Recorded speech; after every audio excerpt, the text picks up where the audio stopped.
உள்ளச்சம் பெறணும். பிரார்த்தனை பண்ணுறீங்க, பதில் கிடைக்கிது, மறுபடியும் மாறி போயிடும். பொருளுக்காக பிரார்த்தனை பண்ணுறோம், அருளுக்காக அந்த நிலைச்சிருக்கணுமே கேட்டோமா? எங்கிட்டக்கூடிய அந்த தீமையான குணங்களை நீக்கப்படணுமே கேட்டிருக்குமா? நன்மையான குணங்கள் நிலைச்சிருக்கணுமே, அது அதிகரிக்கணுமே, எனக்கும் குடும்பத்துக்கும் சமுதாயத்துக்கும் அதிகரிக்கணுமே அப்படின்னு நம்ம கேட்கணும். ஏன்னா நம்மகிட்ட குணக்கேடுகள் நிறைய இருக்குதான் செய்யுது. இந்த சமுதாயமே ஒருத்தர் சார்ந்து வாழ்றதுக்காக கிடையாது, இறைவனை சார்ந்து வாழ்றதுக்காக, அவன் நினைவோட வாழ்றதுக்காக. ஆனால் நம்ம ஒருத்தர் சில நேரங்களில் அவங்கள சார்ந்து இருக்கிறதும், அதில் எதிர்பார்ப்பு ஏமாற்றுறதும், அவங்க மேலே பகைமை வெறுப்பு கொள்வதும் நம்முடைய நிலைப்பாடாக கோபதாமங்களோடு இருக்கும், பகைமை வெறுப்போடு இருக்கும். காரணம் இல்லாமல் கோச்சுக்கிறோம், மோத திருப்பிக்கிறோம், சொல்லவும் செய்வோம். சில நேரங்களில் நான் 1 வருஷமாக பேசலை, 10 வருஷம் பேசலன்னு சொல்லக்கூடியவங்க இருப்பாங்க, கேள்விப்பட்டிருப்போம்.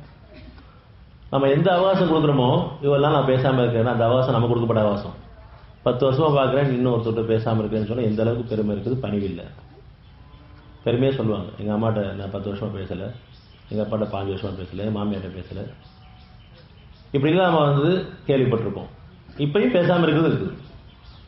காரணம் மனசுக்குள்ள கோபத்தோடு இருக்கும், மற்றொன்றும் தகுதி பெறவில்லை. உயர்வான வாழ்க்கைக்கு தேர்ந்தெடுத்து சமுதாயம் ஆக்கி வச்சிருந்தா இன்னும் ஒருத்தர் பழைய வாழ்க்கையில் எப்படி இருந்தோமோ அதிகமாக தான் கோபமும், தாபமும், பெருமையும், பொறாமையும், பகைமையும், வெறுப்பும் இதெல்லாம் இருக்கதான் செய்யும். மற்றொன்றும் தகுதி பெறாமல் இருக்கும். உங்களுடைய பிரார்த்தனை மட்டும் இல்லாத இருந்தால் உங்களை பொருட்படுத்திருக்கவே மாட்டான். ஆனால் நீ வரம்பிட்டு இருக்கு. எங்கே வரம்புகிறபோது கவனிக்க வேண்டியிருக்கு. சமாதத்தை விரும்பக்கூடிய சமுதாயமாக வாழணும். குர்ஆன் என்றாலே சமாதமாக வாழ்க்கை தான்.